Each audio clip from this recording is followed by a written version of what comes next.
ഇന്നലെ രാത്രി താനോടുണ്ടായിരുന്നു. സർ, എന്തൊക്കെയാണോ തന്റെ ലിമിറ്റിൽ നടക്കുന്നത്? സർ, മണിയൻകുട്ടാര് പറയും പോലെ ഇത് പണ്ടേ അടിച്ച് നാമാവശേഷം കണ്ട കാലം കഴിഞ്ഞു. പക്ഷെ സമ്മതിക്കത്തില്ല. എവിടോ തന്റെ വാസ്തുശില്പി? അകത്തുണ്ട് സാറേ. ഇവനൊരു മുഷ്കന. ഞാൻ നേരത്തെ ചോദിച്ചപ്പോ ഭജനയിലോ ഭണ്ഡാരത്തിൽ ഇരിക്കുകയാണെന്ന ഈ കയ്യാളം പറഞ്ഞത്. ആദ്യം സാക്ഷി വിസ്താരം, പിന്നെ മതിയോടോ ഗുരുമുഖ ദർശനം. വാ അഗസ്റ്റിൻ, ഈ പട്ടേരി പയ്യനെ കൊണ്ടുപോ. സ്വാമി വാ. കരയണ്ട. ഇന്നലെ എന്താ ഇവിടെ സംഭവിച്ച കുട്ടിയെ?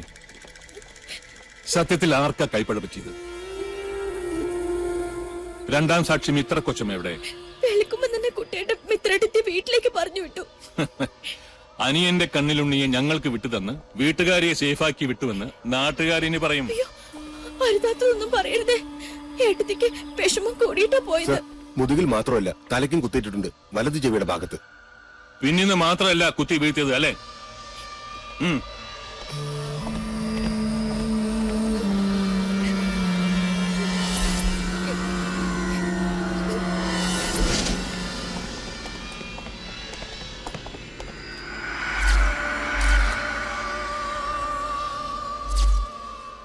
അഗസ്റ്റിൻ, ബോഡി പുറത്തേക്ക് എടുത്തോളൂ. സർ. കാര്യങ്ങൾക്കൊക്കെ ക്ലാരിറ്റി ആവുന്നത് വരെ സംഗതികളൊന്നും സിമ്പിളായി എടുക്കണ്ട.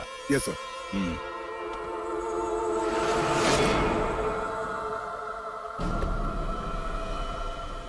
അരുത്. ആ മുറി നിറയെ വവ്വാലുകളും നരിച്ചീരുകളുമാണ്. അതാരും തുറക്കാറില്ല. അനന്ത, എസ് പിയെ തടയണ്ട.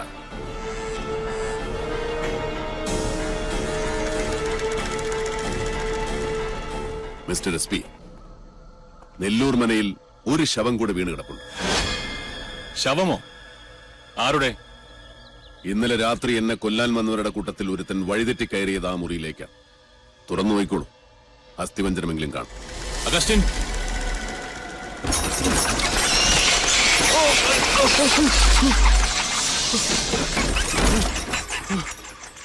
ജീവിക്കാൻ അർഹതയില്ലാത്തവരെ ആർക്കും രക്ഷിക്കാൻ കഴിയില്ല.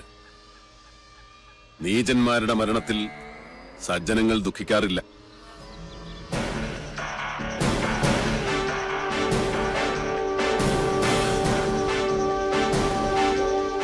നിൽക്കണം.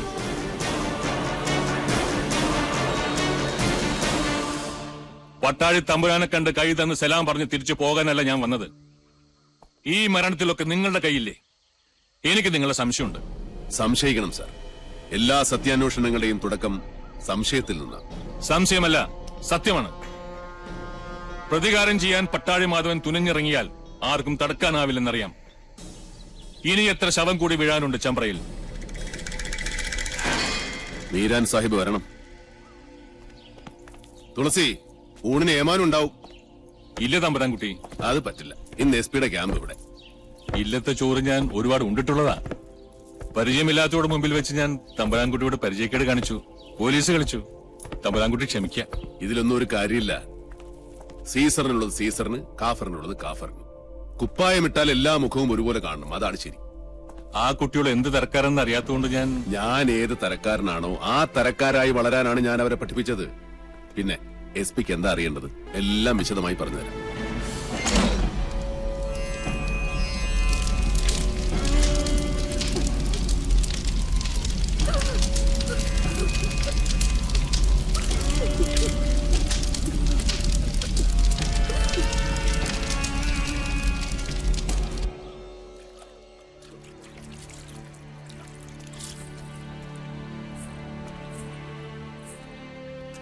മുടിയഴിച്ചിട്ട് ആർത്ത് വിളിച്ച് കൂവുകയും ചിലപ്പോൾ മുത്തുമണി കിലുങ്ങുന്നത് പോലെ പൊട്ടിച്ചിരിക്കുകയും ചെയ്യുന്ന മണിയൻകൊട്ട് സാവിത്രിയുടെ ഉച്ചഭാഷണി.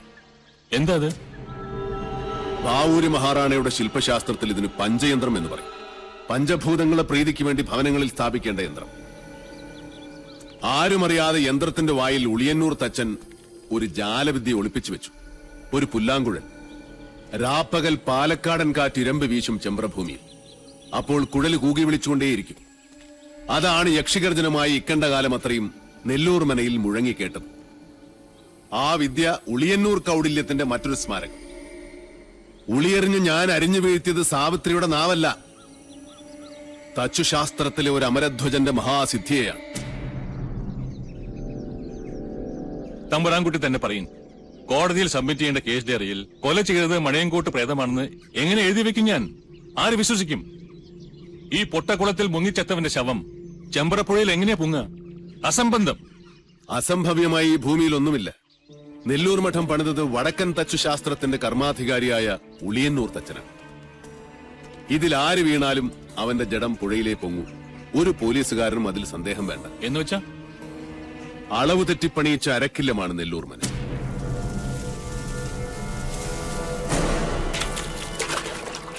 ഇത് കുളമല്ല, കിണറാണ്. ഇതിനുള്ളിൽ അകവളവും ഉൾക്കുഴിവുമുള്ള ഒരു ജലനാളി തീർത്തു വെച്ചിട്ടുണ്ട്. കൈമിടിക്കുള്ള ആ മഹാതച്ചൻ. ആ സൂത്രപ്പണി അറിയാതെ ഇവിടെ കാൽ വയ്ക്കുന്നവൻ ആരായാലും ശരി, പതിക്കുന്നത് പടികുഴിയിലേക്കാവും. അന്ന് ഗിരീശൻ ചവിട്ടി വീഴ്ത്തിയപ്പോ ഞാൻ നേരിൽ കണ്ടതാ കുളത്തിന്റെ അടിത്തട്ടിലെ വിസ്മയലോകം. കണ്ടാൽ കുളം, ഉള്ളിൽ 140 കോൽ ആഴമുള്ള കിണർ, കുളത്തിന്റെ അടിത്തട്ടിൽ നിന്ന് തുടങ്ങുന്ന ഒരു ജലപാതം, ഏകദേശം 200 മീറ്റർ നീളമുള്ള ഒരു ടണൽ. നെല്ലൂർക്കാരനവരും എന്റെ അച്ഛനും കുഞ്ഞുണ്ണിയും ഈ ടണലിൽ കിടന്നാണ് ശ്വാസം മുട്ടി മരിച്ചത്. കിണറിനുള്ളിലെ വായുമർദ്ദം കാരണം വീഴുന്നവൻ നിലകിട്ടാത്ത ആഴത്തിലേക്ക് ആണ്ടുപോകും. കൊണ്ടുപോകുന്നത് നീർമൃതയും സാവിത്രിയുമൊന്നുമല്ല, സാക്ഷാൽ ഭൂഗുരുത്വം. അരനാഴിക നീളമുള്ള നാളിയുടെ അങ്ങേയറ്റം കെട്ടിയിരിക്കുന്നത് ചെമ്പ്രപ്പുഴയുടെ നെഞ്ചിലും. കുളത്തിൽ വീണവന്റെ ശവം ഏറ്റത്തിൽ ഒഴുകി പിന്നെ പൊങ്ങുന്നത് പുഴയിലായിരിക്കും. എന്താ, പരീക്ഷിച്ചു നോക്കിയാലേ വിശ്വാസം വരുന്നുണ്ടോ മീരാൻ? പണിതവനേക്കാൾ മിടുക്കനല്ലേ അടിച്ചു പണിതന്റെ ചങ്ങാതി. പ്രൊഫസർ പട്ടാഴി മാധവൻ നമ്പൂതിരി പറഞ്ഞതൊക്കെ എനിക്ക് വിശ്വാസം.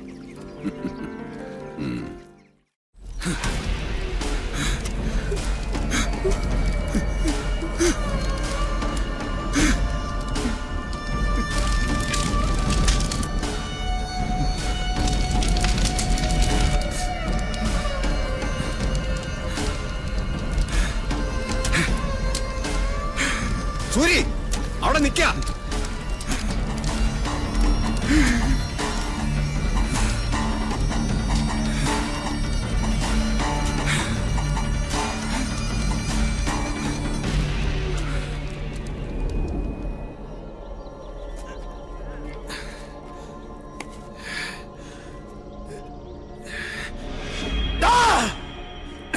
കാലപുരിക്കുമ്പോ ധൈര്യം ഉണ്ടാച്ചാ ഇറങ്ങി വാറാ തിരുമേനെ.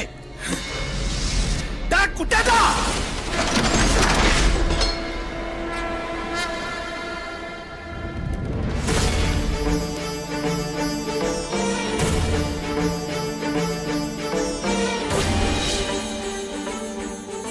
ഇനി നിന്റെ തിലോദകം കഴിഞ്ഞിട്ടാ ഞാൻ കുളിക്കോ? തിരിച്ചു പോവില്ല ചെമ്പ്രയെന്ന് നീയും നിന്റെ സേവകരും. ജീവനോടെ ചുടുവല്ലാത്തനെയും.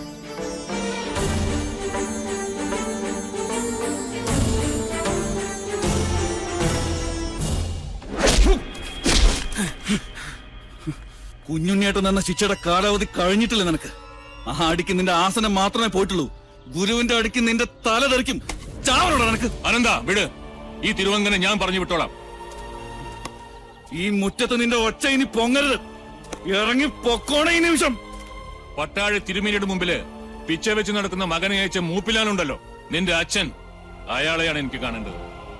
ഉപദേശിച്ച് പദം വരത്തേണ്ട പ്രായം കഴിഞ്ഞുപോയി മൂർഖന്. താൻ എന്റെ അച്ഛനിട്ട് എന്നെ കുത്തിയല്ലേ ഇക്കണ്ട കാലം എന്റെ അച്ഛൻ തലി കയറ്റി വെച്ച് കൊണ്ട് നടന്നിരുന്നത്? മനസ്സിലായില്ലേ? പട്ടാളി തമ്പുരാന്റെ ഗുലാനെ തന്നെയാ. സൽക്കാരത്തിന് വിളിച്ചപ്പോഴൊക്കെ ഞാൻ ഓടി വന്നത് മേലടുക്കളയിലെ രുചി നുണയാനല്ല, മണിയൻകോട്ട ആയുധപ്പുരയുടെ ശേഷി ഇളക്കാനാ. അതും പട്ടാഴി എന്ന് പറഞ്ഞിട്ടാ. അതാ കഥയുടെ ഗുളിക ചുരുക്കം. അതല്ല, തന്തയും മക്കളും പൊരുതാൻ നിന്നാൽ അന്യം നിന്നുപോവും മണിയൻകോട്ട് ഗോത്രം. കളി മാധവനോടാ.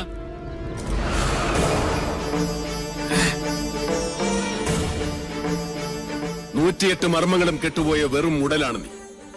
ഇനി ഒരിക്കലും നിന്റെ വാക്കും നോക്കും നേരെ നിൽക്കില്ല. അതുകൊണ്ട് ശിഷ്ടകാലം ഇതുപോലെ ചത്തു ജീവിക്കും. അതാണ് നിനക്കുള്ള ശിക്ഷ. പൊയ്ക്കോളൂ. പോടാ.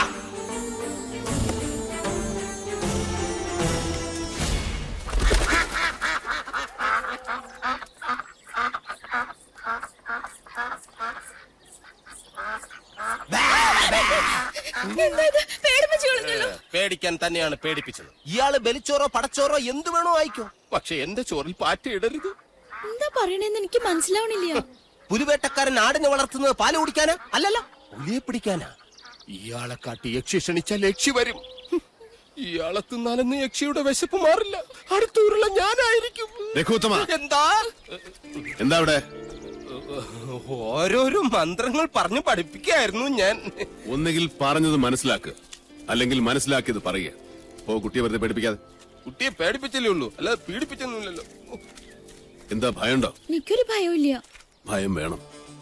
ഇതുപോലൊരു തൃക്കാർത്തിക രാത്രിയിലാണ് നെല്ലൂർക്കാരനവർ കൊല്ലപ്പെട്ടത്. വർഷങ്ങൾക്ക് മുമ്പ് നിന്റെ അച്ഛൻ ഹരിനാരായണൻ മരിച്ചതും ഇതേ ദിവസ. ഇനി നിന്റെ ഊഴ വാങ്ങിക്കോളൂ. നിന്റെ കയ്യിൽ നിന്ന് തെളിയട്ടെ ഇവിടെ മുഴുവൻ ലക്ഷം ദീപങ്ങൾ.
തുളസി, കുട്ടേട്ടൻ എവിടെ? അത്താഴ പൂജ കൂടി കഴിഞ്ഞേ വരും. ജപിക്കാനിരിക്കുമ്പോ ഈ ഭസ്മം തൊടാൻ പറഞ്ഞു വെച്ചിട്ടുണ്ട്. ഞങ്ങൾ പോയിട്ട് വരാം. ശരി.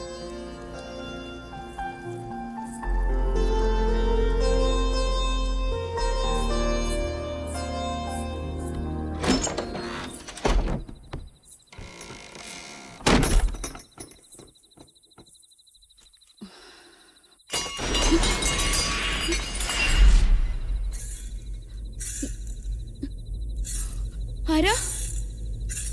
ആരാ?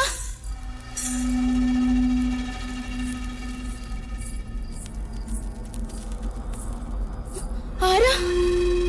ആരാ വിളക്ക് കെടുത്തിയത്?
എനിക്ക് വേണ്ടത് ബുദ്ധിയുറക്കാൻ ഇപ്പോഴും സാരസ്വതം സേവിച്ചുകൊണ്ടിരിക്കുന്ന പരികർമ്മി കുട്ടികളെയല്ല. അതറിയില്ലേ നിനക്ക്? എവിടെയവൻ? നിന്റെയൊക്കെ വാദ്യാർ, എനിക്കൊന്ന് കാണണവനെ ഇങ്ങോട്ട് വിളിക്കുക. ഗിരീശനല്ല, താത്രി. ഞാൻ ആവാഹിച്ചു വരുത്തിയ മണിയങ്കോട്ടെ താത്രി, സാവിത്രി എന്ന രക്തരാക്ഷസ്. ഗിരീശ! അയ്യോ, മാധവേട്ടനോ? ഇവിടെ നിൽപ്പുണ്ടായിരുന്നോ? ഞാൻ കണ്ടില്ല. ഞാൻ ഇവരോട് പറയായിരുന്നു മാധവേട്ടൻ എന്റെ ശത്രു അല്ലാന്ന്. അല്ല, അതാണ് സത്യം. മിത്ര എന്റെ പെങ്ങളല്ലേ, അവളുടെ ദൈവമല്ലേ മാധവേട്ടൻ. പട്ടാഴി മാധവൻ എന്റെ അളിയനാന്ന് പറയുന്നതിൽ എനിക്കെന്നും അന്തസ്സാ.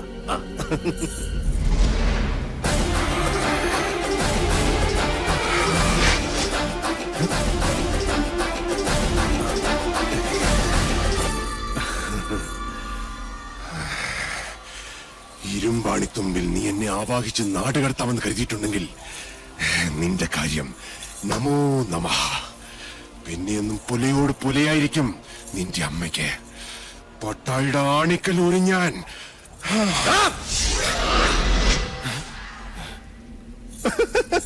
മാധവേട്ടൻ എന്നെ വല്ലാണ്ട് തെറ്റിദ്ധരിച്ചിരിക്കുക. ഞാൻ ഇവിടെ വന്ന് നിങ്ങളെ കണ്ടൊരു സങ്കടം പറയാൻ വന്നതാ. ആ പട്ടാഴിയിലെ പൊന്നുംകുടത്തിന് ഇനി എന്തിനാ ചെമ്പ്രയിൽ ഒരു പൊട്ട്? ഈ വീട് എനിക്ക് വിട്ടുതാ മാധവേട്ട. പട്ടാഴിയിലെ കർണനോടല്ലേ ഞാൻ എന്റെ ആഗ്രഹം പറയുന്നത്. സാധിച്ചു തരണം. കൊതിച്ചുപോയി.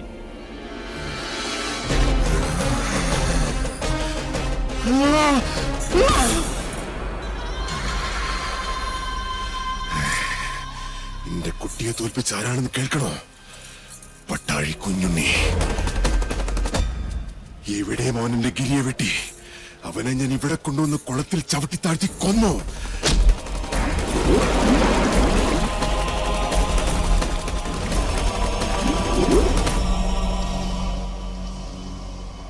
ആത്മാവും ശരീരവും വേർപെടുത്തി ഈ ഞാൻ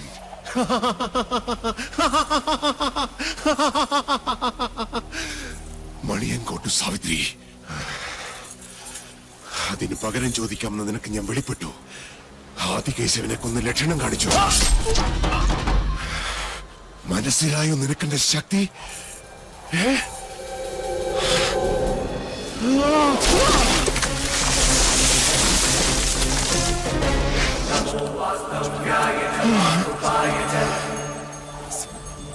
ഇനി എനിക്ക് വേണ്ടത് ഇവളെയാണ്. ഇവൾക്ക് വേണ്ടിയാണ് ഞാൻ കാത്തിരുന്നത് ഇക്കണ്ട കാലം വരേക്കും.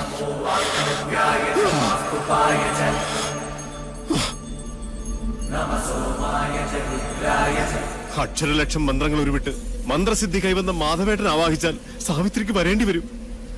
കൊല്ലരുത് പാവത്തിന്. കുട്ടിക്കാലം മുതലേ എന്റെ ജീവനാ സാവിത്രി.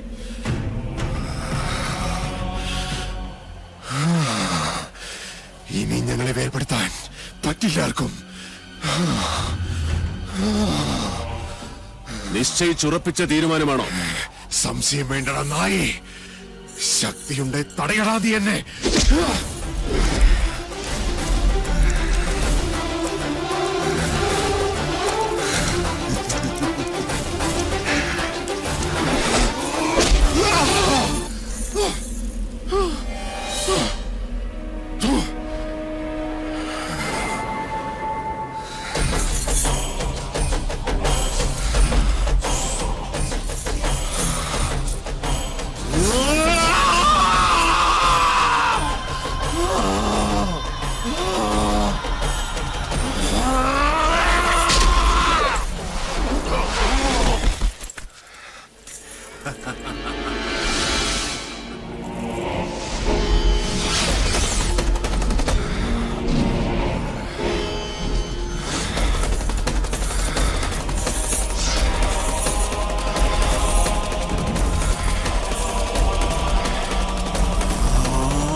ക്രൂരൻ മാത്രമല്ല, പേഴ്സണാലിറ്റി ഡിസോർഡറുള്ള ഒരു രോഗി കൂടിയാണ് നീ. നെല്ലൂർ മനയിൽ ഞാൻ കാലുകുത്തിയ ദിവസം, നിന്റെ നെഞ്ചിൽ ഞാൻ കാലുവെച്ച നിമിഷം, അന്നെനിക്ക് മനസ്സിലായി ഗിരീഷ, ചങ്ങല പൊട്ടിച്ച രോഗിയും ചങ്ങലക്കിടേണ്ട ക്രൂരതയും നീയാണെന്ന്. കുടിപ്പകളിൽ നിന്നും പാപങ്ങളിൽ നിന്നും മോചിപ്പിച്ച് ഇതൊരു മനുഷ്യാലയമാക്കി മാറ്റാമെന്ന് ഞാൻ തുളസിക്ക് വാക്കുകൊടുത്തു പോയി. ഇനി മുതൽ അവൾ ഇവിടെ താമസിക്കും. അതിനു മുമ്പ് നിന്നിലുള്ള സാവിത്രി മരിക്കണം. ആ മരണം നിനക്ക് രോഗങ്ങളിൽ നിന്നും ഭൂമിയിൽ നിന്നുള്ള ശിക്ഷകളിൽ നിന്നുമുള്ള മോചനമാണ്. ഹിംസ ദുഷ്ടനിഗ്രഹത്തിനാണെങ്കിൽ അത് ധർമ്മമാണ്, മനുഷ്യധർമ്മം. പറിച്ചെടുക്കുകയാണ് ഞാൻ അവളെ.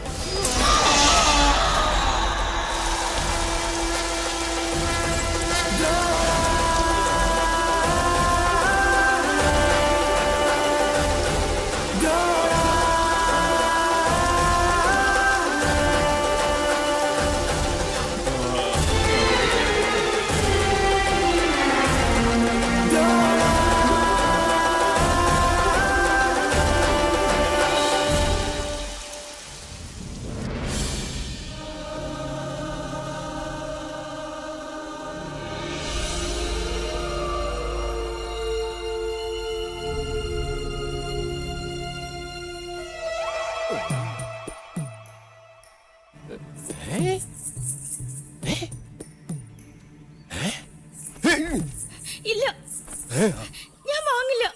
എല്ലാം ഒഴിഞ്ഞു പോയെന്ന് വിചാരിച്ചപ്പോ വീണ്ടും അടുത്ത ടീം എത്തിയ. നിർബന്ധിക്കരുത്. വേണ്ട, എനിക്ക് വീട് വേണ്ട. ഞാൻ പട്ടാടിക്ക് വരിക. അച്ഛാ, ഇവരോട് പറയും ഇവിടുന്ന് പോരുതെന്ന്. എനിക്ക് വേണ്ട ഈ വീട്. അലോഷ്യം വേണ്ട. ആദ്യം നീ കുട്ടന്റെ താക്കോലങ്ങ് വാങ്ങിക്ക. സ്വത്ത് കണ്ടപ്പോ അച്ഛന്റെ കണ്ണ് മഞ്ഞളിച്ചൂല്ലേ? ഞാൻ പറഞ്ഞിട്ടില്ല എനിക്കിതൊന്നും വേണ്ടെന്ന്. ഈ ഇല്ലത്തെ പൂച്ചയ്ക്ക് ബോധമുണ്ട്, പക്ഷേ ബുദ്ധിയില്ല.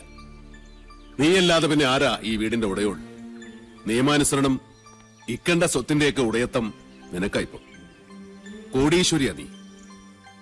നെല്ലൂർ മന പഴയ ഇരുട്ട് ബാധിച്ച അരക്കില്ലമല്ല, മനുഷ്യർക്ക് പാർക്കാൻ വേണ്ടുന്ന ലക്ഷണമൊത്ത പ്രകാശമുള്ള താമസിക്കാൻ കൊള്ളാവുന്ന ഒരു പാർപ്പിടമാക്കി മാറ്റി. അതായിരുന്നു നീയും ഞാനും തമ്മിലുള്ള വാക്ക്. ജന്മം മുഴുവൻ നിന്നോടൊപ്പം സ്നേഹവാത്സല്യത്തോടെ ഇവിടെ ജീവിക്കണമെന്ന് ആഗ്രഹിച്ചവനാണ് എന്റെ ഉണ്ണി. ഉണ്ണിയേട്ടൻ സ്വന്തമാക്കണമെന്ന് ആഗ്രഹിച്ച ഭവനായത്. അപ്പോ നീയും ഉണ്ടാവണം ഇവിടെ. നാളെ നെല്ലൂർ ഹരിനാരായണന്റെ സന്തതി പരമ്പരകൾ ഈ മുറ്റത്ത് കളിച്ചു വളരണം. ഇത് കുട്ടേട്ടന്റെ ആശയല്ല, വാശിയാണ്.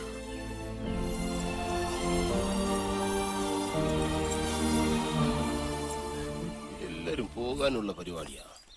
ഇത് തന്നെ അവസരം. ഇനി ഒട്ടും സമയം കളയണ്ട, നമുക്ക് വേഗം പോകാം. വരട്ടെ. ഇനി ആര് വരാൻ? ശാരണി മാമേ, പൊട്ടിയെ ഓടുമാറ്റാനും ഒരു കൊളുത്തുറപ്പിക്കാനും ഒക്കെ ഇവൻ ധാരാളം മതി. അതിലൊക്കെ ഇവൻ കേമന. അതുകൊണ്ട് ശാരണി മാമയ്ക്ക് ഒരു കയ്യാളായിട്ട് ഇവൻ ഇവിടെ നിൽക്കട്ടെ. അയ്യോ എന്ന് പറഞ്ഞ ഞാൻ